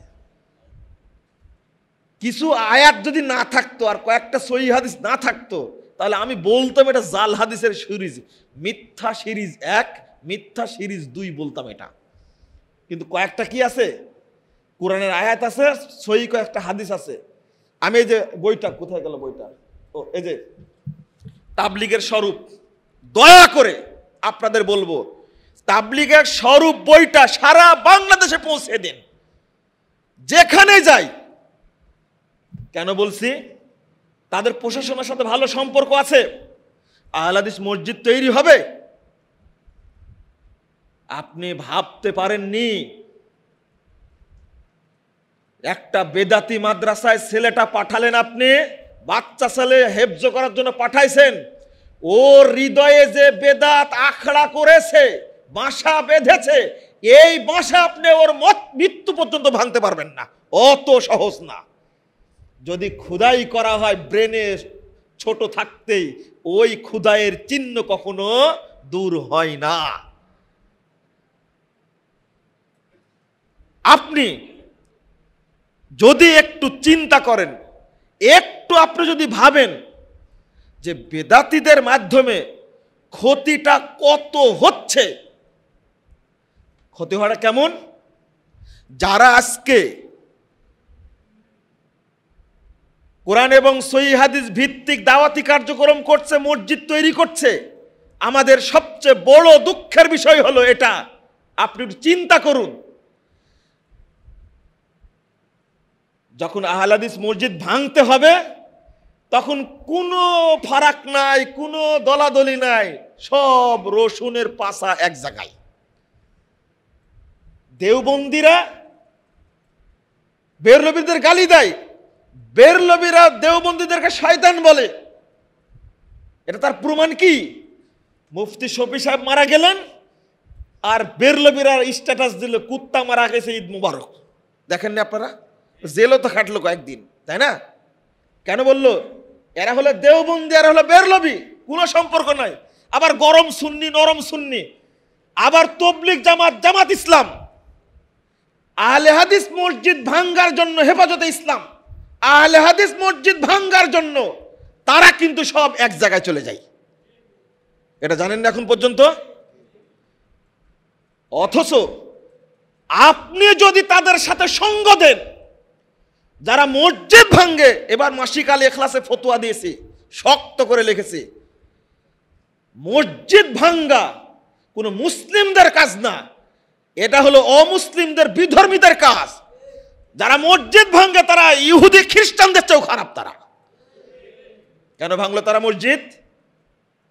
একটা আল্লাহর ঘর যেভাবে কেটে ছিঁড়ে ধ্বংস করে দিয়েছে, ভিডিওতে দেখেননি আপনারা? আপনার একটু শরম হয় না? একটু লজ্জা হয় না আপনার? কারা আহলে হাদিস মসজিদ ভেঙেছে? আমাকে শিখান, আপনি দাওয়াত দেওয়া। শরম করেন না? এমপি রহমতুল্লাহ সাহেব যদি একটা মসজিদ তৈরি করে দেয় আর বেদাতিরা যদি ভেঙে দেয়, বেরাইদের মানুষ মেনে নিবে? কেন? ও রহমতুল্লাহ সাহেব আপনাদের এলাকার মানুষ তাই? সব মসজিদই আল্লাহর ঘর, সবচেয়ে শ্রেষ্ঠ ঘর। যেখানে মসজিদ তৈরি হচ্ছে সেখানে বেদাতিরা ঐক্যবদ্ধ হয়ে মসজিদ ভেঙে দিচ্ছে, আর আপনি তাদেরকে বিড়ালের মতো আদর করেন। নিজের স্ত্রীকে কাঁকড়াইলে নিয়ে যান বক্তব্য শোনানোর জন্য। তওবা করেন, শরম করেন একটু। আমি সারা দেশের আহলে হাদিস ভাইদেরকে বলছি, আগে দাওয়াতে মানহাজ শিখুন। এইভাবে আহলে হাদিস আলেমদেরকে কষ্ট দিবেন না। আমরা বেদাতের বিরুদ্ধে, শিরিকের বিরুদ্ধে কথা বলার কারণে জেল খাটতে হয়, আর আপনার টাকা দিয়ে পুষে এতিমখানায়, হেফজখানায় টাকা দিয়ে যখন বড় হয়, এ হলো সুন্নাতকে কাটার সবচেয়ে বড় মেশিন হয়। আপনার টাকাতে তাকে পুষেন আপনি, আমি সহ্য করবো আপনাকে। লক্ষ লক্ষ বই প্রিন্ট করছে আপনার টাকা দিয়ে, আপনার টাকা দিয়ে লক্ষ লক্ষ বেদাতি শিরিকি বই প্রিন্ট করছে। অথচ আহলে হাদিসদের বইগুলো মানুষের কাছে পৌঁছানোর জন্য আমরা মানুষের কাছে বলি, দাওয়াতি কাজ আমরাও করি। আপনারা সেটা করতে পারেন না। টাকা বাংলাদেশের লোকের নাই, আহলে হাদিসদের টাকা নাই। আলহামদুলিল্লাহ আহলে হাদিসদের মধ্যে এমন লোক আছে নিজে চাইলে লাখো মসজিদ তৈরি করে দিতে পারবে ইনশাআল্লাহ। হাজার হাজার কোটি টাকার মালিক আছে। সেই ক্ষেত্রে কাজে লাগান। আর বলছেন না ওইটা তো এতিমখানা, ওই এতিমই যে আগামী দিনে আপনার মসজিদ ভাঙবে সেটা কি চিন্তা করেছেন আপনি? ওই হেফজখানায় পড়ে আপনার মসজিদ ভাঙবে ভাবতে পারছেন? ব্রাহ্মণবাড়ির একটা মসজিদ, কষ্ট তো আপনাদের করতে হয় না। আমি অসুস্থ ছিলাম, ব্রাহ্মণবাড়ির বাহাসের যেতে পারিনি, কিন্তু পাঠাইছিলাম আমার ভাইকে, গেছিলেন ডক্টর মুস্তাউদ্দিন সাহেব। কি অবস্থা হয়েছে জানেন? ওখানে নিজের টাকায় মসজিদ করেছে, নিজের জমির উপরে নিজের সালাত আদায় করার জন্য। বাংলাদেশে যদি হিন্দুরা মন্দির বানায়, খ্রিস্টানরা গির্জা বাঁধায়, বৌদ্ধরা যদি ইবাদত গৃহ তৈরি করে ইবাদত করতে পারে, মুসলমানরা আহলে হাদিসরা বাংলাদেশে মসজিদ তৈরি করে ইবাদত করতে পারবে না? আপনি চিন্তা করতে পারছেন? ওই সমস্ত মাস্তানগুলো নিয়ে গিয়ে বাহাস বন্ধ করার জন্য চেষ্টা করে। যশোর বাহাসে গেছি, অন্তত লক্ষাধিক মানুষ জড়ো করেছে, লক্ষাধিক মানুষ। ওর মধ্যে সবই আছে। আপনি মনে করছেন শুধু এক শ্রেণীর মানুষ আছে? এতই বুদ্ধি রাখে। আমি পরিষ্কার বলছি, তোমাদের শরম লজ্জা করা উচিত। আগে তওবা করো। আমরা মুসলিম ঐক্য চাই, আলেমদের ঐক্য চাই। তুমি মসজিদ ভাঙবে আবার ঐক্য চাইবে, হবে কোনোদিন? আবার আর এক বেকুব লিখছে যে ওটা মসজিদ ছিল কোনো নিশ্চিত না। আচ্ছা মসজিদ না হোক মাদ্রাসা, তো তুই মাদ্রাসা ভাঙার দলিল কোথায় পালি? এই মুনাফিক কোথাকার, কোথায় পেলি তুই মাদ্রাসা ভাঙার দলিল? সারা পৃথিবীর মানুষ দেখেছে ওখানে একটা মেম্বার পড়ে আছে, 4 বছর যাবত সালাত চলে, ওখানে জুমার সালাত চলে। তুই লেখলি কেন এ কথা? বুবা শয়তান এগুলো সব। আমাকে বলছেন যে গরম হয়ে বক্তব্য দেন কেন? আল্লাহর ঘর মসজিদ ভেঙ্গেছে, হৃদয় টুকরো টুকরো হয়ে গেছে। কাউকে না বলতে পারলেও আল্লাহকে বলেছে এর ফলাফল একদিন পাবো ইনশাআল্লাহ। অত সহজ? আপনারা তো মিডিয়ায় কথা বলেন না। গোয়েন্দারা অত্যাচার করে আমাদেরকে, প্রশাসন অত্যাচার করে আমাদেরকে, আর আপনার টাকা দিয়ে আহলে হাদিস মসজিদ ভাঙতে যায় তারা। আপনার শরম করতে হবে না? লজ্জা করতে হবে না? আমি বললাম যে এই মসজিদটা তৈরি করেন, 1,00,000 টাকা দিলে 7টা ঢালাই হয়ে যাবে। কত সুন্দর আদর করে বললাম। আমি নাম বলছি না, এলাকার নামও বলছি না, কিন্তু ওই বুবা শয়তানটা করলো কি, ওরুষে মাজারেও 10 লাখ টাকা দিছে। বলে ওকে জুতা পেটা করার দরকার না, ওকে কিসের আহলা দিছো? তুমি আহলা দাবি করো। তবে আলহামদুলিল্লাহ, আল্লাহ শুকরিয়া আদায় করছি, কিছু ব্যক্তি আছে তারা এত কড়া, আগে দেখে নাই ওই মসজিদটা মাদ্রাসাটা আহলে হাদিসরা পরিচালনা করছে কিনা। 1 টাকা দেবে না। না, তোরা এই টাকা নিয়েই রাসূলের সুন্নাতকে জবাই করবি। তোরা ভাবে কিছু মানুষ আছে, এই বেরায়েদরে কিছু মানুষ আছে আলহামদুলিল্লাহ, আমি নাম বললাম না, তারা এই চিন্তা করে, আগে ভাবে কোথায় টাকা দিবে। আমি ঢাকায় আসলে কথা বললে বেশি আনন্দ পাই, এই জন্য ঢাকা হলো দেশের রাজধানী। ঢেল যদি পুকুরের মাঝে একটা মারা হয়, ঢেউ কিন্তু সব জায়গায় পৌঁছে যায়। ঢাকায় আসলে কথা আমি স্পষ্ট করে কিছু বলতে চাই, আপনাদের কিছু বলতে চাই, কথা ঢাকার প্রোগ্রামগুলোতে কথা পরিষ্কার করে কিছু বলি, আপনাদের বুঝাতে চাই। কারণ সব জেলার মানুষ ঢাকায়, কিন্তু অন্য জেলার মানুষ এক জেলায় জমা হয় না। হয় কি না? চিটাগাঙ্গে কি বাংলাদেশ সব লোক আছে? না, কিন্তু ঢাকায় বাংলাদেশের জেলার সব লোক আছে আলহামদুলিল্লাহ। দাওয়াতটা এখানে ছড়িয়ে যায়। আল্লাহ শুকরিয়া। আপনারা আমার কথায় রাগ করবেন না, বেজার হবেন না, কষ্টে দুঃখে বললাম। যখন জিজ্ঞেস করে, যখন রিমান্ডে নেয়, তখন কষ্ট কি আপনার হয়? আপনার তো পালায় যান। কি চমৎকার ব্যাপার! যদি আমাদের যুগে ইমাম বুখারী থাকতেন, তো আমরা তাকে যে কোনো মূল্যে তাকে হেফাজত করতাম, তাকে আশ্রয় দিতাম। না না, অত সহজ। গ্রেফতার যদি কেউ হয়, তার পরিবারে খোঁজ নেওয়া, তাকে ফোন দেওয়া, তার সমস্যা দেখা, মানে দেখলে আপনিও যেন জঙ্গি হয়ে যাবেন, তাই না? এই ভয়ে কেউ খোঁজ নেয় না। এটা আমরা ফেস করি না? আমাদের পরিবার নাই, আমাদের বাপ মা নাই, এগুলো করে কারা? লেখলাম ভ্রান্তির বেড়াজালে একামতে দিন বইটা, লেখার পরে সব গোষ্ঠী রেগে গেল, যে আমাকে জেএমবি বানানোর চেষ্টা করলো এবং এমন ভাবে ষড়যন্ত্র করে জেলে পুরে দিল যেন হায়াতে কোনোদিন বের হতে না পারে। কিন্তু ফায়সালা কোথায় হয়? মূলত আল্লাহর কাছে ফায়সালা আসে। আল্লাহ রহম করেছেন, আল্লাহ আবার আমাকে ময়দানে ফিরে নিয়ে এসেছেন আলহামদুলিল্লাহ। তো ওই ফিলিংসটা তো আপনার হবে না, ওই চিন্তা তো আপনার হবে না, আপনি মাঠে ফেস করেন না। এই জন্য তো আমরা বক্তব্য দিতে গেলে একটু রেগে যাই, আর ওইটা আপনার কাছে খারাপ মনে হয়, তাই না? জিজ্ঞেস করেন জাকির নায়েককে দাওয়াত দেওয়ার ঠেলাটা কি আপনি বুঝেছেন? সাহাবায়ে কেরামের অবস্থা কি? কোটি কোটি টাকার সম্পদ ফেলে ইসলামের জন্য মক্কা থেকে মদিনায় হিজরত করেছেন, করেননি? ইবনু তাইমিয়ার মতো ব্যক্তি 8 বার জেল খেটেছেন, 12 বছর জেলে থেকেছেন, জেলখানাতেই মারা গেছেন। আজকে তার চাক্ষুষ প্রমাণটা পাচ্ছেন পিস টিভি বিশ্বব্যাপী খুলে দেওয়ার কারণে। কি চমৎকার দাওয়াতি কার্যক্রম!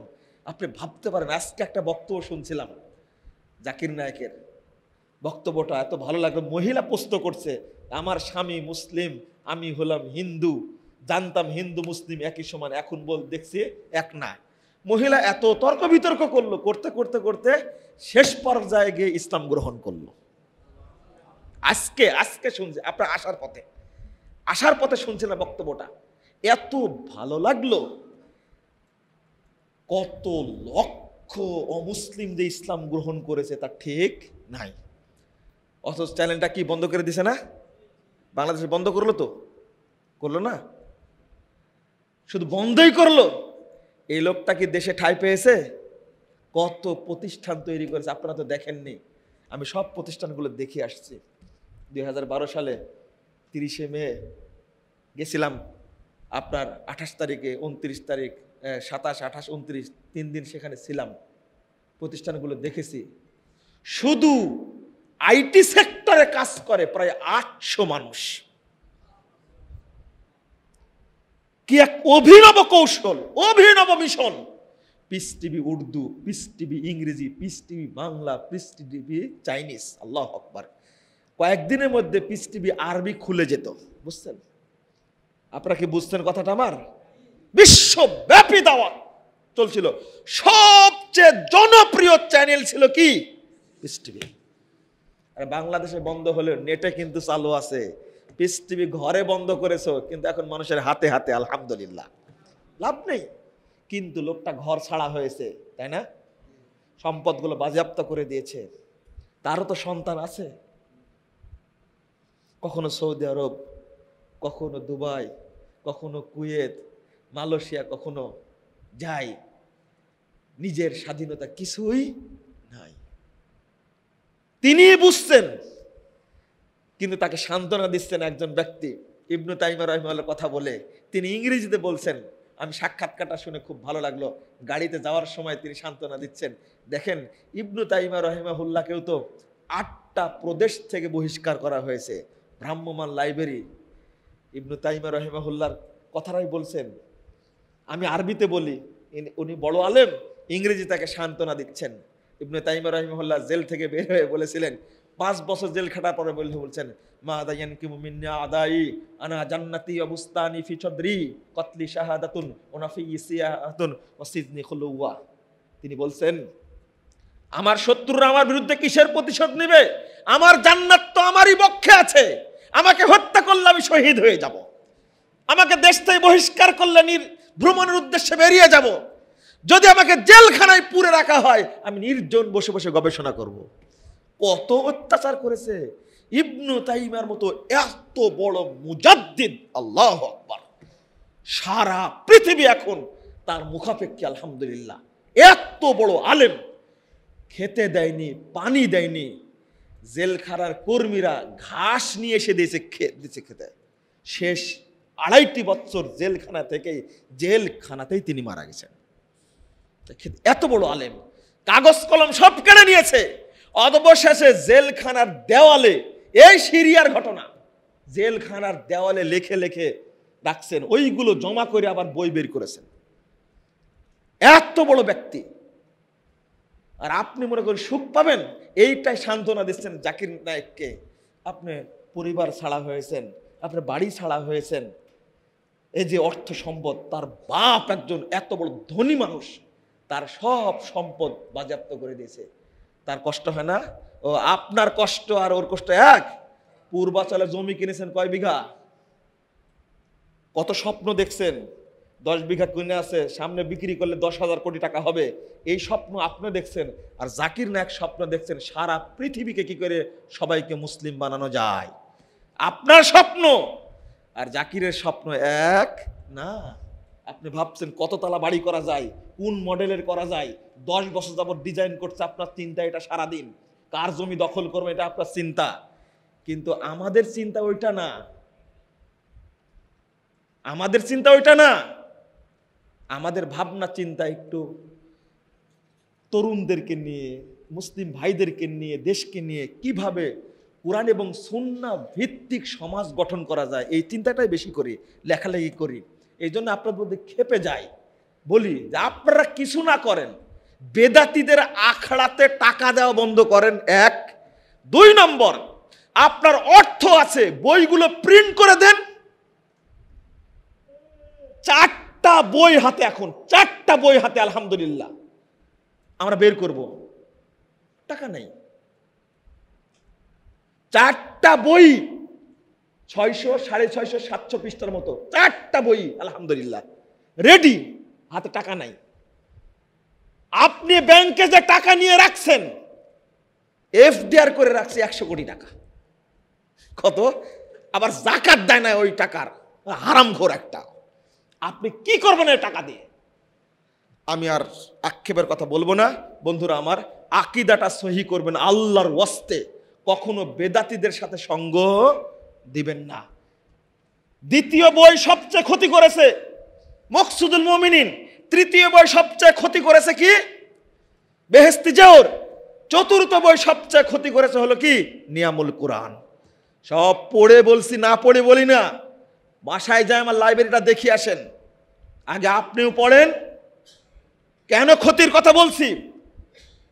আপনি মুরব্বী, আপনার ব্যাগের মধ্যে কেন কোরআন নাই কেন? ফাজালে আমল কেন আপনার ব্যাগের মধ্যে? শরম করে না? বেহেশতি জেওর কেন আপনার ব্যাগের মধ্যে? নিয়ামুল কোরআন কেন আপনার ব্যাগের মধ্যে? কেন সহিহ বুখারীর একটা বাংলা খণ্ড রাখতে পারেন না? সহিহ মুসলিমের খণ্ড রাখতে পারেন না? কোরআনের অনুবাদ রাখতে পারেন না? আপনি নবী মুহাম্মদ সাল্লাল্লাহু আলাইহি সাল্লামের চেয়ে তাবলীগ জামাতের প্রতিষ্ঠাতা ইলিয়াসকে বেশি ভালোবাসেন আপনি, এটা পরিষ্কার হয়ে গেছে। আপনি আল্লাহ রাসূলের চেয়ে চরমনের পীরকে বেশি ভালোবাসেন। আল্লাহ রাসূলের চেয়ে আপনি বেশি ভালোবাসেন চন্দ্রপুরী পীরকে, যারা সব মুশরিক, যারা মানুষেরকে মুশরিক বানায় বানায় শেষ করে দেয় দেশটা। আপনি তাদের প্রতি ভক্তি বেশি। আল্লাহ রাব্বুল আলামিন আমাদেরকে হেফাজত করুক, আমিন ইয়া রাব্বুল আলামিন। আপনারা পোস্ত করবেন না, পোস্তের জন্য আপনাদের বই দিয়েছি, অনেকগুলো সালাত সম্পর্কে দিয়েছি। জাল হাদিসের কবলে রাসূল সাল্লাল্লাহু আলাইহি ওয়াসাল্লাম সালাত সংগ্রহ সব ফটো তার মধ্যে আছে। তারপর প্রস্তুত আর কারণ ইসলাম 1330টা প্রস্তুত্তর আছে। আপনারা দয়া করে বইগুলো সংগ্রহ করবেন। আর মাসিক আল ইখলাসে আলহামদুলিল্লাহ আমরা পোস্তগুলো কষ্ট করে দিচ্ছি, আপনারা প্রতি মাসে রাখার চেষ্টা করবেন। মাসিক আল ইখলাস যেভাবে পরিশ্রমটা আমরা করার চেষ্টা করি আলহামদুলিল্লাহ সঠিকটা মানুষের উপস্থাপন করার, আপনারা আমাদের জন্য দোয়া করবেন, আল্লাহ যেন আমাদের খেদমতগুলো কবুল করেন, আমিন। আমরা যেগুলো লেখছি আল্লাহ যেন এগুলো মানুষের কাছে গ্রহণযোগ্য করেন, আমিন। আল্লাহ যেন সমাজ সংস্কারের মাধ্যম হিসাবে কবুল করে নেন, আমিন। আল্লাহ যেন আমাদের আপনাদের সকলকে জান্নাতুল ফেরদাউসের জন্য কবুল করেন, আমিন। জমিয়তে সুবহানে আহলে হাদিস বাংলাদেশ এই বেরায়েত শাখার পক্ষ থেকে আজকে যে এই আয়োজন, আলহামদুলিল্লাহ এই আয়োজন করার কারণে আমি অভিনন্দন জানাচ্ছি, ধন্যবাদ জানাচ্ছি। আল্লাহর কাছে দোয়া করছি আল্লাহ যেন তাদেরকে কবুল করেন, আমিন ইয়া রাব্বুল আলামিন। আমরা যারা অংশগ্রহণ করেছিলাম আল্লাহ তুমি আমাদেরকে জান্নাতুল ফেরদাউসের জন্য কবুল করে নাও, আমিন ইয়া রাব্বুল আলামিন। জাযাকুমুল্লাহ খাইরান ওয়া বারাকাল্লাহু ফীকুম। সুবহানাকাল্লাহুম্মা ওয়া বিহামদিক আশহাদু আল্লা ইলাহা ইল্লা আনতা আস্তাগফিরুকা ওয়া আতুবু ইলাইকা। ওয়াসসালামু আলাইকুম ওয়া রাহমাতুল্লাহি ওয়া বারাকাতুহু।